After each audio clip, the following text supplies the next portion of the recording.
नमस्कार, मैं दीपक शर्मा और मेरे यूट्यूब मंच पर आपका स्वागत। दोस्तों, दुश्मनी और रंजिश एक बार शुरू हो जाए तो फिर खत्म नहीं होती। और हिंदुस्तान की राजनीति में मोदी और ममता बनर्जी की जो रंजिश है कुछ ऐसी ही दिखती है। कम होने की जगह, खत्म होने की जगह दिन ब दिन बढ़ती जा रही। सच्चाई तो यह है कि मोदी वर्सेस ममता वॉर, जंग आज की तारीख में अपने चरम पर है, पीक पर है। और हालात देखकर ऐसा लगता है जैसे मोदी जी ने कहीं ना कहीं ममता की सरकार गिराने की उल्टी गिनती शुरू कर दी है। ममता को हराने की नहीं, ममता को गिराने की।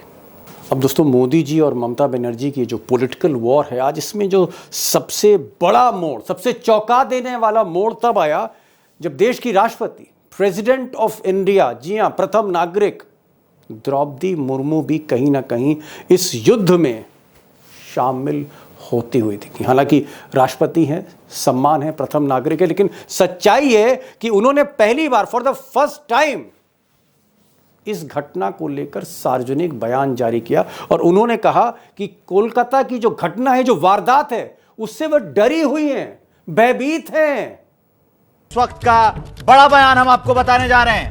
बस अब बहुत हुआ, मैं निराश और भयभीत हूं। The Murmu on what happened in West Bengal horror. She has condemned the West Bengal horror. President Draupadi Murmu spoke to PTI and said that she is dismayed and horrified. अब कोलकाता की घटना, जहां जूनियर डॉक्टर के साथ दुष्कर्म हुआ, फिर हत्या हुई, बहुत विभत्स घटना थी। इस पर राष्ट्रपति ने पहली बार जिस तरह से एक बयान जारी किया, और वो भी ये कहा कि वो डर गई हैं इस घटना को देखकर, भयभीत है। जैसे ही राष्ट्रपति ने ये बात कही, चौंकाने वाली बात कही, उधर बीजेपी की जो ब्रिगेड है उसने ममता बनर्जी का इस्तीफा मांगना शुरू कर दिया। मांग होने लगी कि ममता बनर्जी की सरकार को बर्खास्त कर देना चाहिए। और मांग करने वालों में ऐरे गहरे नहीं थे, बड़े बड़े नेता थे। हाल में कोई सरकार नाम की चीज नहीं है। वहाँ अराजकता का माहौल है। ममता बनर्जी आप यहाँ रिजाइन करें, ठीक है, ममता बनर्जी की सरकार जाए। दोस्तों, द्रौपदी मुर्मू जो हैं वो देश की राष्ट्रपति हैं, प्रथम नागरिक हैं, आदिवासी हैं, महिला हैं। हम सब उनका सम्मान करते हैं, फर्स्ट सिटीजन ऑफ इंडिया, सब सम्मान करते हैं। लेकिन फिर भी इतना मैं ज़रूर कहना चाहूँगा द्रौपदी मुर्मू जी से, महामहिम राष्ट्रपति से इतना ज़रूर कहना चाहूँगा कि कोलकाता की घटना का उन्होंने जिक्र किया। विभत्स घटना थी, भयावह घटना थी, उन्होंने जिक्र किया, ठीक है। लेकिन द्रौपदी जी मणिपुर की घटना कैसे भूल गए, जहां सैकड़ों महिलाओं के साथ, बच्चियों के साथ, बेटियों के साथ दुष्कर्म हुआ, वीडियो उतारे गए, सड़क पर नंगा घुमाया गया, पीछे AK-47 लगा दी गई। मणिपुर कैसे भूल गए? वो जो आप कह सकते हैं जो नरसंहार हुआ, उसको कैसे भूल गए? मणिपुर छोड़िए, अभी इसी महीने अगस्त के महीने में महाराष्ट्र में मुंबई के पास बदलापुर इलाके में, मुंबई के पास 2 छोटी मासूम बच्चियां, 4 साल की, 5 साल की, एक बीजेपी RSS के, आप कह सकते हैं, स्कूल में उनके साथ जो दुष्कर्म हुआ, बताया नहीं जा सकता। जहां सड़कों पर जनता उतर गई, वो कैसे भूल गए? जिस पर महाराष्ट्र बंद होने जा रहा था, द्रौपदी जी को वो कैसे नहीं याद रहा? और अभी छोड़िए, बदलापुर भी छोड़िए, 48 घंटे पहले उत्तर प्रदेश में, जहां द्रौपदी जी रहती हैं दिल्ली में, उससे कुछ किलोमीटर दूर उत्तर प्रदेश में 2 बेटियां, हमारी 2 बेटियां पेड़ पर लटका दी गई, वो कैसे भूल गए? राजस्थान, जहां बीजेपी की सरकार है, मध्य प्रदेश, जहां बीजेपी की सरकार है, वहां पर सैकड़ों ऐसी घटनाएं हुई हैं, महिलाओं के खिलाफ अत्याचार, व्यभिचार। अगर आप उत्तराखंड, जहां बीजेपी की सरकार है, अंकिता भंडारी का केस, दिल दहला देने वाला, जहां साफ तौर पर सत्ता पक्ष के लोगों का नाम आया था, उसमें अभी तक CBI जांच नहीं हो रही। द्रौपदी जी वो कैसे भूल गई? एक नहीं, दसियों घटनाएं बिहार में, उत्तर प्रदेश में, जहां जहां बीजेपी की सरकार है, एक भी घटना का जिक्र क्यों नहीं? वहां की महिलाएं क्यों नहीं याद आईं? सिर्फ कोलकाता ही क्यों? कोलकाता होना चाहिए था, हर हाल में होना चाहिए, बड़ी घटना थी। लेकिन सिर्फ कोलकाता ही क्यों, बात देश की हो रही है, बात राष्ट्रपति कर रही है। सवाल ये, और यहीं से संदेह होता है कि फिर तैयारी क्या है, मंशा क्या है बंगाल में राष्ट्रपति शासन की। अब दोस्तों, क्या वाकई ममता बनर्जी की सरकार गिराने की तैयारी हो रही है, खेल हो रहा है, पर्दे के पीछे साजिश रची जा रही है? गवर्नर हो, राज्यपाल हो, राष्ट्रपति हो, मंत्री हों बीजेपी के, या फिर एनडीए के मंत्री हों, या फिर प्रवक्ता हों, या फिर पश्चिम बंगाल के नेता हों, हर कोई ममता बनर्जी को क्यों घेर रहा है और क्यों उनको बर्खास्त करने की, उनके इस्तीफे की मांग हो रही है? घटना बड़ी थी कलकत्ता की, लेकिन सरकार बर्खास्त करने की जो बात है, उस घटना के आड़ में जो कुछ हो रहा है, क्यों हो रहा है, मैं इस पर आऊँगा, इसकी तह में जाऊँगा एक्सपर्ट के साथ। लेकिन जो मैंने शुरू में आपसे कहा था, मोदी वर्सेस ममता वॉर, ये जो लड़ाई है, ये जो रंजिश है, ये ख़त्म क्यों नहीं हो रही? हालांकि अगर आप पूरी सियासत देखें देश की, तो मोदी जी का झगड़ा हर गैर भाजपा मुख्यमंत्री के साथ है, वो चाहे केजरीवाल हो, वो चाहे भगवंत मान हो, वो चाहे स्टालिन हो, हेमंत सोरेन हो, दो को तो जेल ही भेज दिया है। ममता बनर्जी से भी है उनकी, लेकिन ममता बनर्जी से इतनी ज़्यादा क्यों है, इतनी तलखी क्यों, इंतहा क्यों है रंजिश की? मैं इस पर आ रहा हूँ, और इस सवाल को अगर आपको समझना है तो मुझे लगता है कुछ आंकड़े आप देखिए, आपको एक क्लैरिटी हो जाएगी। दरअसल 2014 तक मोदी जी बंगाल को लेकर इतने आश्वस्त नहीं थे, क्योंकि 2014 में उनको सिर्फ 2 सीट मिली थी, ममता बनर्जी को 34 सीट मिली थी, मुकाबला ही नहीं था। लेकिन धीरे धीरे जब कैंपेन स्टार्ट हुआ, बंगाल में हिंदुत्व की अलग जलाई गई, और 2019 में जब मोदी जी को 18 सीटें मिली, जी हाँ 18 सीटें बंगाल में, और ममता बनर्जी को वो 22 पर ले आए, तब उनको लगा कि बंगाल जीता जा सकता है, इस किले को फतेह किया जा सकता है। और तब उन्होंने मन बना लिया कि ममता बनर्जी को हटाकर भाजपा के परचम को फहराना है, मोदी और शाह ने। लेकिन हुआ क्या, 2024 में जहां बार बार अमित शाह कह रहे थे कि इस बार तो 35 सीट जीत के लाएंगे, ममता बनर्जी को 10 पर जो है रोक देंगे, उल्टा हो गया। 18 की जगह बीजेपी 12 पे आ गई, और ममता बनर्जी एक बार फिर से 29-30 सीट लेके चली आई। और मुझे लगता है यहीं से जो अदावत है और ज़्यादा बढ़ गई।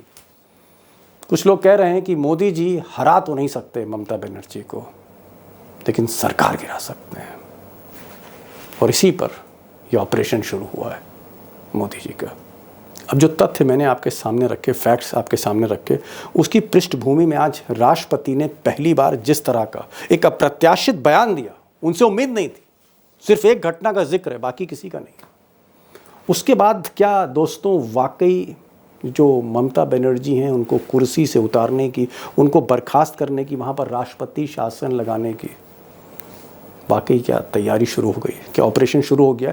और अगली बार अगर कोई भी बड़ी गलती ममता बनर्जी से हो गई, एक और गलती, वन मोर मिस्टेक, विकेट गिरा दिया जाएगा क्या ममता बनर्जी का? क्या गिरा दिया जाएगा? मुझे लगता है एक बड़ा सवाल है, और यहां से राजनीति की धारा भी बदल सकती है। हो सकता है विपक्ष और ज्यादा हावी हो जाए, या यह भी हो सकता है विपक्ष बिखर जाए। प्लान तो चाणक्य नहीं तैयार किया होगा। बहरहाल, बंगाल को लेकर मोदी जी क्या करने जा रहे हैं? बड़ी घटना है, बड़ा स्टेट है। 2 एक्सपर्ट्स हैं, अशोक वानखेड़े टाइगर होंगे और उमाकांत लकड़ा होंगे। दोनों ही 30-35 साल का तजुर्बा रखते हैं देश की राजनीति को लेकर, और मुझे लगता है दोनों आज विस्फोटक बोलने जा रहे हैं। सुनिएगा आखिर तक। ये जो रंजिश है सबसे बड़ी सियासत की, इसकी तह में आज आपको ले चलता हूँ। मेरा पहला सवाल जो है वो टाइगर से।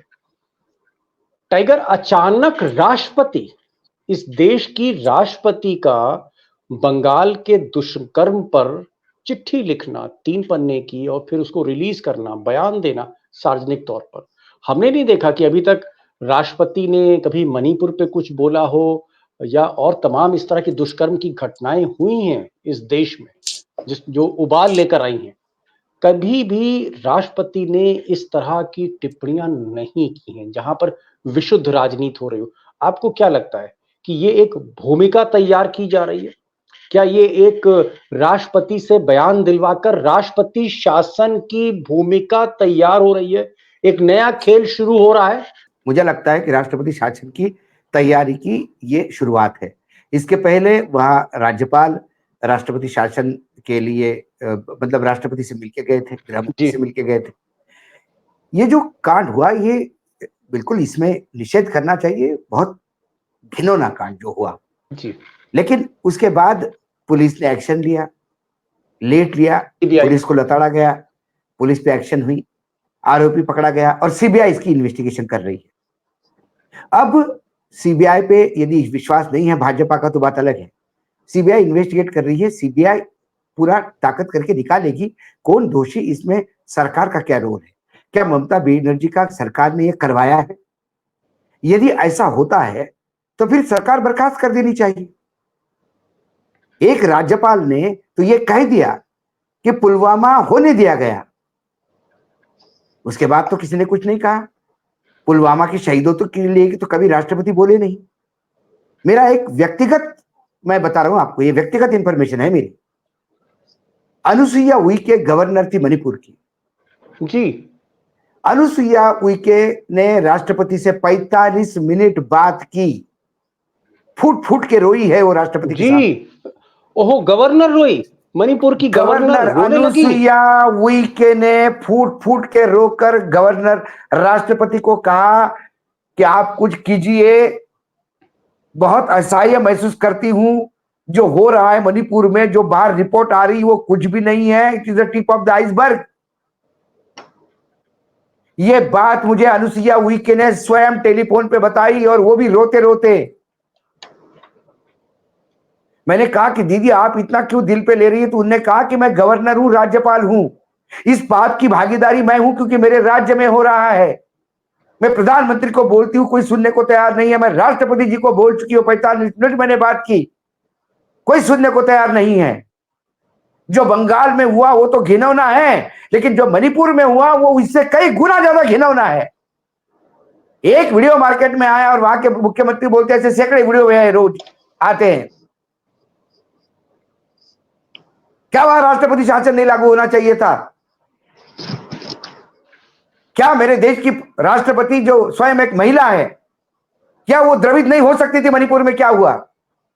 क्या बिहार में महिलाओं के साथ अत्याचार और अन्याय और व्यभिचार नहीं हुआ है? उत्तर प्रदेश में नहीं हुआ है?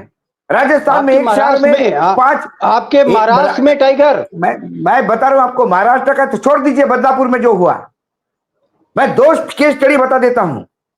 और ये मैं मेरे अपने जिम्मेदारी से कह रहा हूं दीपक भाई, इसमें आपकी जिम्मेदारी नहीं होगी। जो कुछ कोई एक्शन होगी तो मुझ पर मैं पेश करने को तैयार हूं। क्या हमारे कोर्टों के ऊपर भी क्या बीजेपी के झंडे लगाना जरूरी हो गए हैं अब, तिरंगा उतार के? क्या अपेक्षा करें हम? महाराष्ट्र में इतना व्यभिचार का केस होता है, लोग जाते हैं, पेरेंट्स गए स्कूल पे, सुबह 6:30 से 10:30 बजे तक लगातार हम स्कूल के सामने नारेबाजी करते रहे। स्कूल के ऊपर कोई फर्क नहीं पड़ा क्योंकि स्कूल को लगा सैया भय कोतवाल तो डर काहे का।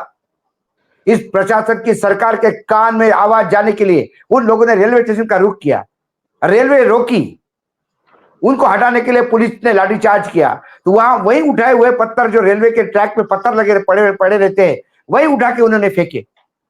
और मुख्यमंत्री कहते कि बाहर के तत्व थे यहां पे, और हाईकोर्ट कहती कि आप बंद नहीं कर सकते। यह है एक केस। दूसरा केस देखिए, सीबीआई इंक्वायरी हो गई, मुजरिम पकड़ में आ गया, सीबीआई ने आज तक क्या उस मुजरिम के सिवा कोई और अरेस्ट किया है? टाइगर मैं बड़ी सवाल, एक सेकंड अभी मुझे पूरा करने दीजिए, 30 सेकंड लूंगा आज मैं आपसे। मैं पैरेलल स्टडी करता हूं, सिर्फ आज एक पार्ट सुना आपने। दूसरी जगह वहां बंद नहीं होना चाहिए करके रिट पिटीशन जाती है तो कलकत्ता हाईकोर्ट सुनने को मना कर देती है। वहां जो आंदोलनकारी है पत्थर साथ में लेके जाते हैं और पत्थर फेंकते हैं। वहां राज्यपाल कहते हैं कि ये जो आंदोलनकारी है इसके ऊपर पुलिस कोई लाठीचार्ज नहीं करेगा। क्या चल क्या रहा है? एक इलेक्टेड गवर्नमेंट को आप एक अराजकता के नाम पे अराजकता खुद करोगे, और यदि वहां पे सरकार बर्खास्त होगी तो सरकार एकनाथ शिंदे की भी बर्खास्त होगी, सरकार शर्मा जी की भी राजस्थान में बर्खास्त होगी, सरकार बिहार की भी बर्खास्त होगी और सरकार उत्तर प्रदेश की भी बर्खास्त होगी। 2 लड़कियां चली जाती है श्री कृष्ण के जन्म को मनाने के लिए और पेड़ों पे टांग दी जाती है, तब वो लड़कियां नहीं है, क्योंकि वहां बीजेपी की सरकार है तो वहां महिलाओं की इज्जत और महिलाओं की जान की कोई कीमत नहीं है। जहां विपक्ष है सिर्फ वहां महिलाओं के लिए प्रेम उमड़ता है क्या? आज सबसे ज्यादा यदि मुझे मेरे पत्रकारिता के जीवन में मैंने बहुत राष्ट्रपति देखे हैं, लेकिन मैंने राष्ट्रपति पद का इतना दुरुपयोग होता हुआ कभी नहीं देखा। आज मेरा सर लज्जा से नीचे झुक गया है। एक महिला राष्ट्रपति होते हुए यदि वो सब्जेक्टिव चलती है कि एक जगह उनको दुख होता है, प्रताड़ित होती है और बाकी जगह कान पे जू नहीं रेंगती, तो ये अधिकार है मेरे राष्ट्रपति को पूछने का जी नहीं, ठीक है कि महामहिम आप अपने आप को असुरक्षित समझती है, देश कहां जाएगा? ठीक, बाकी राज्यों में सुरक्षा कौन देगा? बाकी राज्यों के बेटियों की इज्जत के लिए कौन रोएगा? कौन आंसू बहाएगा? ठीक टाइगर, काम डाउन। टाइगर ने बड़ी एक इंपॉर्टेंट बात कही। उन्होंने कहा कि महाराष्ट्र में जहां बीजेपी की सरकार है वहां पर 2 बच्चियों के साथ, जो टाइगर जिक्र कर रहे थे कि बदलापुर मुंबई से थोड़ी दूर पर उस जगह पर 2 छोटी बच्चियां, हमने एक प्रोग्राम भी दोस्तों किया था, आप देख सकते हैं टाइमलाइन पे, 2 छोटी बच्चियां 3 साल की 4 साल की होंगी, उनके साथ इतना घिनौना कांड हुआ और उस पर जो है हाईकोर्ट ने कहा कि आप कोई महाराष्ट्र बंद नहीं करेंगे। तब हाईकोर्ट ने हस्तक्षेप किया, लेकिन कलकत्ता में हाईकोर्ट ने इतना वहां पर प्रदर्शन हो रहा है, बार बार बंद हो रहा है, पथराव हो रहा है, आगजनी की घटनाएं हो रही, वहां पर हाईकोर्ट चुप है। और दूसरी बड़ी बात कही टाइगर ने कि राष्ट्रपति का वो सम्मान करते हैं, पहली आदिवासी महिला है, सारी चीजें हैं, अराजनीतिक हैं, पूरी तरह से तटस्थ उनको रहना चाहिए। राष्ट्रपति विपक्ष की भी हैं और सत्ता पक्ष के भी हैं। उन्हीं के आह्वान से संसद का सत्र शुरू होता है। वही प्रथम नागरिक हैं देश की, वही हमारी सुप्रीम कमांडर है आर्मी की। उनको इस तरह की राजनीति में नहीं पड़ना चाहिए था, और अगर उनको बोलना ही था तो टाइगर कह रहे हैं कि भाई फिर मणिपुर भी बोल देते, महाराष्ट्र की बदलापुर की उन बच्चियों के बारे में बोल देते, उत्तर प्रदेश में जो 2 हमारी बेटियां लटक गई पेड़ पर उन पर भी कुछ बोल देते, राजस्थान में बड़े बड़े कांड हो गए उन पर भी बोल देते। तो टाइगर का कहना है कि थोड़ा सा उनको आज निराशा, ही इज डिसअपॉइंटेड, वो डिसअपॉइंटेड है। लखेड़ा साहब, आप तो 1988 से राष्ट्रपति भवन, संसद भवन, प्रधानमंत्री कार्यालय, यही 3-4 बीट्स आप देख रहे हैं और ये देखते देखते आपको 30-35 साल हो गए। ये बताइए, आपको भी डिसअपॉइंटमेंट लग रहा है? टाइगर कह रहे हैं कि वो तो बहुत निराश हैं आज, कि राष्ट्रपति को कलकत्ते पे बोलना चाहिए था, लेकिन महाराष्ट्र पर भी बोलना चाहिए था, राजस्थान पे भी बोलना चाहिए था, उत्तर प्रदेश की जो 2 बेटियां पेड़ पे लटक गई उन पर भी बोलना चाहिए था, सेलेक्टिव नहीं होना चाहिए था, मणिपुर को नहीं बोलना चाहिए था। क्या आप भी डिसअपॉइंटेड हैं? नहीं, डिसअपॉइंटेड ही नहीं, बहुत कुपित और निराशा, घोर निराशा की बात है। और मुझे लग रहा है कि राष्ट्रपति को ये बयान, उनके सचिवालय को ये बयान को विड्रॉ करना चाहिए, क्योंकि अगर वो विड्रॉ नहीं करेंगी तो उसको वापस नहीं लेंगी, अपना जो प्रेस रिलीज जारी की है उनके बयान की, तो इससे एक नया राजनीतिक, एक दूषित वातावरण पैदा होगा। और जो पहले ही जो राजनीतिक कटुता है, उस राजनीतिक कटुता भारतीय जनता पार्टी और इंडिया अलायंस के बीच में जो तीर चल रहे हैं, और चुनाव को देखते हुए भी और दूसरे मुद्दों को लेकर के, उस समय बेवजह राष्ट्रपति पद का जो गरिमा है, सम्मान है, और संविधान की संरक्षक है राष्ट्रपति, जो हमारे संविधान है जिससे पूरा देश, पूरी संसद, हमारी संस्थाएं काम करती हैं, उस पर छींटाकशी होती है और हमला होता है, भाषणबाजी होती है, आरोप प्रत्यारोप लगते हैं। तो ये अच्छी बात नहीं है।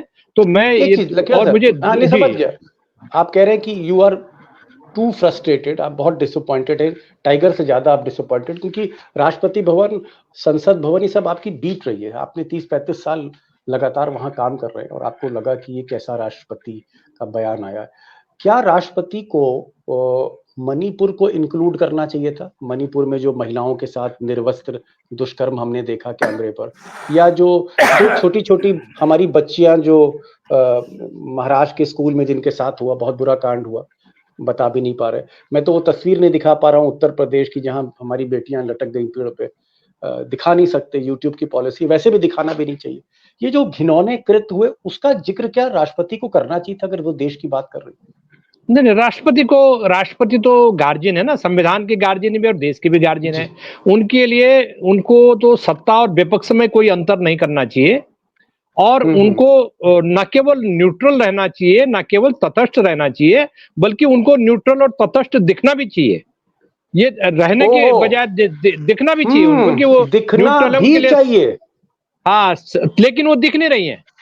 मजेदार बात यह है, रोचक और दुखदाई बात यह है कि उन्होंने ये दिख दिया। और मैं ये बहुत जिम्मेदारी के साथ ये कह रहा हूं कि राष्ट्रपति ने ये बयान स्वतः स्फूर्त नहीं दिया है। अगर वो स्वतः स्फूर्त देती तो वो मणिपुर का जिक्र करती, वो उत्तर प्रदेश की घटनाओं का जिक्र करती, वो अंकिता भंडारी का भी जिक्र करती, जिस 19 साल की गरीब घर की बेटी को ऋषिकेश के बीजेपी नेता के रिजॉर्ट में, जो दर्जाधारी मंत्री था उत्तराखंड की इसी सरकार में, और जो बीजेपी की सरकार सत्ता में आई 2022 में फरवरी में, तो ये पगड़ी पहना रहे थे पुष्कर सिंह धामी को और डीजीपी पुलिस को।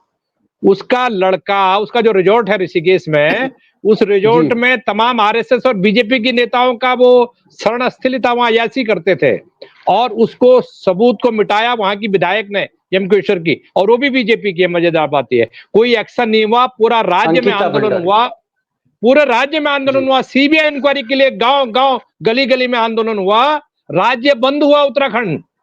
मजाल है कि कोई सीबीआई इंक्वायरी हो जाए, कह रहा नहीं, हाई कोर्ट चले गए, फिर सुप्रीम कोर्ट आ गए, no no no no, CBI inquiry नहीं होनी चाहिए। तो एक देश में आपके दो नियम कायदे क्या हैं?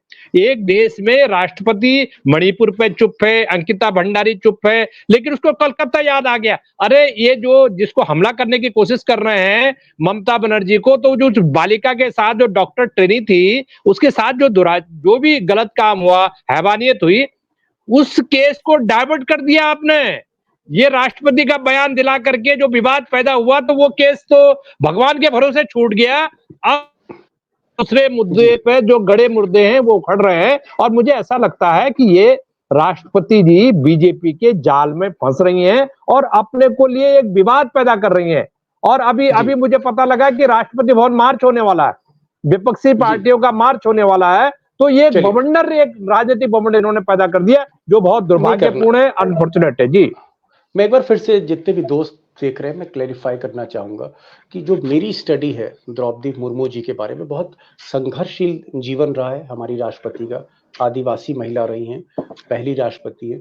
लेकिन जो लखेड़ा साहब कह रहे हैं कि ये उनका बयान नहीं है, और वैसे भी चाहे वो बजट में भाषण दें या किसी भी सरकारी जो है कार्यक्रम में भाषण दें, वो एक सरकार की नीतियां ही रिफ्लेक्ट होती है। यानी प्रधानमंत्री कार्यालय ही आप कह सकते हैं कहीं ना कहीं उनका ड्राफ्टिंग करता है। तो उसकी तरफ इशारा है कि ये द्रौपदी मुर्मू का बयान नहीं हो सकता। अगर वो दिल से बोलती तो मणिपुर भी दिखता, महाराष्ट्र की वो जो 2 बच्चियां भी दिखती। टाइगर, एक चीज और, ये जो टाइमिंग है राष्ट्रपति की, अब क्योंकि सीबीआई जांच हो रही है, सीबीआई तो मोदी जी और शाह साहब चलाते, तो जांच तो मोदी जी और शाह साहब के हाथ में, और उस जांच को जब सीबीआई को जांच दे दी गई है, तो फिर ये आंदोलन और तेज क्यों किया जा रहा है?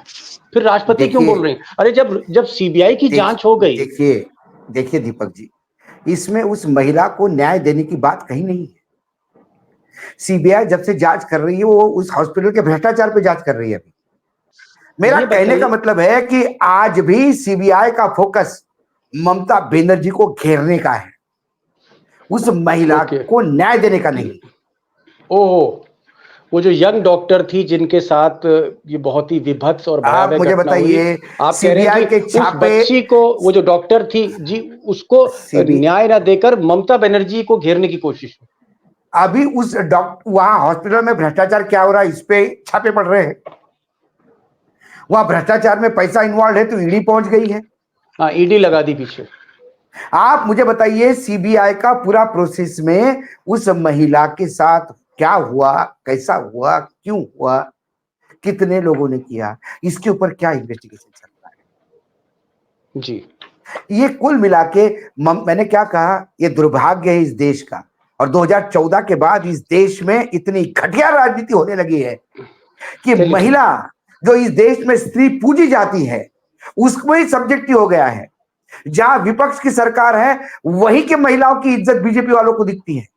जहां एनडीए की सरकार है, इनके गठबंधन की सरकारें हैं, इनकी सरकारें हैं, वहां महिला की इज्जत नहीं नीलाम होने के लिए छोड़ दी है। जी जी टाइगर एक सवाल का और जवाब मैं आपसे चाह रहा था। ये जो गवर्नर बार बार बोल रहे हैं, बंगाल के गवर्नर जो हैं वो ममता बनर्जी पे मोर्चा खोल रखा है, आज राष्ट्रपति ने भी मोर्चा खोल दिया। अगर ये एक प्लानिंग चल रही है राष्ट्रपति शासन की, यानी ममता बनर्जी की सरकार को बर्खास्त करने की, तो इसके पीछे मोटिव क्यों? मोदी जी बर्खास्त क्यों करना चाह रहे हैं ममता बनर्जी को, कुर्सी से क्यों उतारना चाह रहे हैं, ये बताइए मुझे, मोटिव क्या है? इसलिए कि ममता हार नहीं रही है। क्या ममता हार मान नहीं रही है। जी, आपको ये प्रूव कर देना है कि बंगाल में जितने भी मुसलमान हैं ये बांग्लादेशी हैं। आपको उनके आने वाले समय में ये होगा सब। यदि राष्ट्रपति शासन लागू हो गया तो कहर बरपेगा मुसलमानों पे। और आज जब ममता ने ये कहा कि यदि मेरा बंगाल जलाओगे तो सारे देश जलेगा, ये जब ममता ने कहा तो मुजुमदार साहब ने कहा कि एक संवैधानिक पद पे बैठने वाला आदमी, महिला ऐसी कहती है, इस पे गृह मंत्रालय संज्ञान ले। लेकिन एक दिन पहले विधानसभा में हेमंत बिस्व शर्मा कहता है कि हाँ मैं पक्षपात करूंगा। क्या कर लोगे आप? मैं पक्षपाती हूं, क्या कहना है आपका? मैं लोअर आसाम के लोगों को अपर आसाम नहीं जाने दूंगा, क्या कर लोगे आप? मैं पूरे आसाम मुसलमानों के कब्जे में नहीं जाने दूंगा।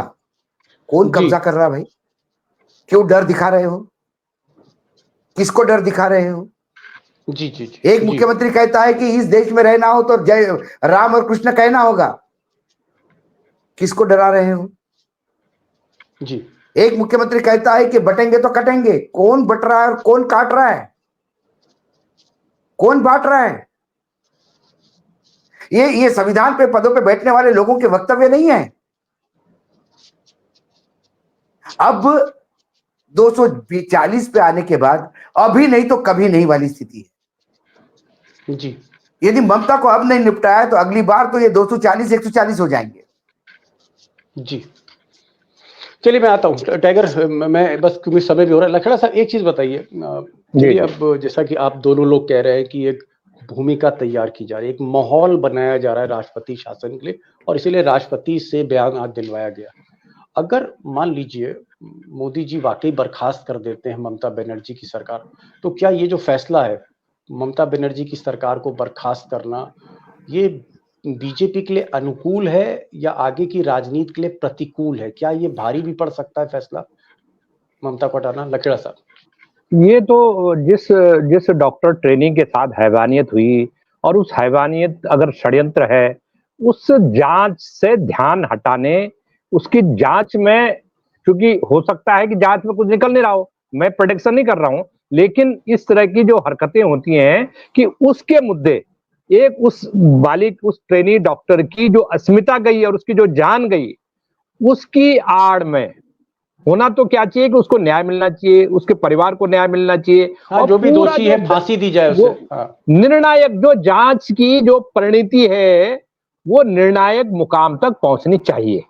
अगर इसको आप राजनीतिकीकरण करेंगे और इसको आप सेलेक्टिव बयान दिलवाएंगे, भारत में पहली बार राष्ट्रपति के, अभी तक तो हम ये कहते थे, चर्चा करते थे कि संवैधानिक संस्थाओं पर हमला हो रहा है, या तो संवैधानिक संस्थाओं को नियंत्रण करने वाली जो हमारी सर्वोच्च पद पर बैठी हुई महिला राष्ट्रपति हैं, जिनको पूरा देश सम्मान के साथ देखता है, हम लोग भी पूरे सम्मान के साथ देखते हैं। मैं 1900 पूरे दीपक भाई, हमने आज जो कहा एक बात आज भी हम मानते हैं। जब वो राष्ट्रपति बनी तो हमको लगा कि एक ऐसी राष्ट्रपति है जो संघर्ष की गाथा है, जिसने कभी हार नहीं मानी। तो अब ये, लेकिन आज जब मेरी राष्ट्रपति सत्ता पक्ष के सामने हार मानती है तो मैं कहां देखूं? नहीं मैं टाइगर तो- खेल तो मैं तो प्रधानमंत्री अभी- कार्यालय से हो रहा है। मैं तो एक सवाल अखिलेश साहब पूछ रहा हूँ कि अगर मान लीजिए ममता बनर्जी की सरकार बर्खास्त हो गई तो क्या ये फैसला महंगा पड़ेगा, मैं ये पूछ रहा हूँ आपसे। देखिए, इससे भारतीय जनता पार्टी को कुछ हासिल होने वाला नहीं है। इसलिए हासिल होने नहीं है कि भारतीय जनता पार्टी की जो समाज के विभिन्न तबकों में जो क्रेडिबिलिटी है, जो गुडविल है, जो साख है, वो ऑलरेडी मिट्टी में मिल चुकी है। अब तो यह है कि आप जो है एक विपक्ष को एकजुट होने का, अगर उनके बीच मतभेद भी हैं तो वो मतभेद भुलाने का, और आप विपक्ष के तमाम और इतना ही नहीं, इसके पीछे चंद्रबाबू नायडू को भी मैसेज है कि भैया हमने इतनी बड़ी खूंखारी कहेंगे उसको राजनीतिक तौर पर, इतनी जो ममता बनर्जी को बर्खास्त कर सकते हैं, तो आप क्या है टाइगर से आपके खिलाफ ईडी की जांच चल रही है। आपके तो तोते की जान जो है हमारे पिंजड़े में फंसी पड़ी है। नीतीश कुमार को फंसा देंगे किसी न किसी केस में, गवाह तैयार रखते हैं हर जगह, गवाह ईडी और सीबीआई तो गवाह तैयार रखती है, जो सरकारी वादा माफ गवाह। तो आप ये कह रहे हैं बैकलेस हो जाएगा, इससे पूरे देश में बैकलेस हो जाएगा। और जो बुनियाद देश जो बचा कुचा है, देश में जो बचा कुचा थोड़ा बहुत है पिछले 10-11 साल में, उसका नामो निशान मिट जाएगा। क्योंकि पूरे देश में फिर आप अराजकता खड़ी करेंगे, उसको न्याय दिलाओ ना। आप डॉक्टर को न्याय दिलाओ, अंकिता भंडारी को न्याय दिलाओ, यूपी में न्याय दिलाओ, महाराष्ट्र में न्याय दिलाओ, उनको न्याय दिलाओ, स्पेशल कोर्ट बनाओ उसके लिए, न्याय दिलाने के लिए। आप इस तरह का राष्ट्रपति पद का इस्तेमाल क्यों कर रहे हैं? मैं तो प्रधानमंत्री के कार्यालय और बीजेपी से हाथ जोड़ के आग्रह करूंगा कि वो राष्ट्रपति के पद को घटिया राजनीति में ना घसीटे। देश को इसकी कीमत चुकानी पड़ेगी कि देश को किस में। Last lion tiger, last final reaction. क्या आपको लगता है जो मैंने सवाल पूछा, ये फैसला भारी पड़ेगा भाजपा पे अगर ममता बनर्जी को कुर्सी से? बहुत भारी पड़ेगा, बहुत भारी पड़ेगा, बहुत भारी पड़ेगा। पूरा विपक्ष यूनाइट हो जाएगा? विपक्ष यूनाइट नहीं हो गया, एनडीए टूट जाएगा। एनडीए टूट जाएगा।